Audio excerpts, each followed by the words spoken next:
inclusion are seen as insults. They will strip your people of resources and identity and humanity. And then when you succeed, they will say it was only because of your race.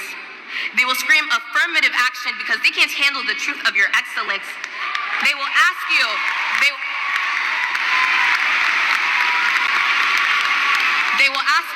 how did you make up for your color? They will question your qualifications because it's easier than questioning the systems that they built to keep you out.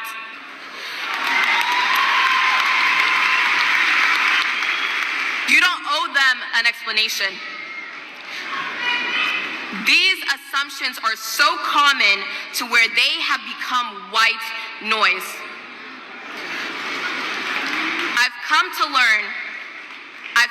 learn that you will always be too loud for people who think you shouldn't have a voice, too visible for those who think you deserve to be unseen. However, I believe in truth and liberation. We are still here, despite the wreckage, despite the noise. We have not lost our flame. We are still standing, still fulfilling the prayers of our ancestors, still fighting for the dreams that we refuse to let diminish.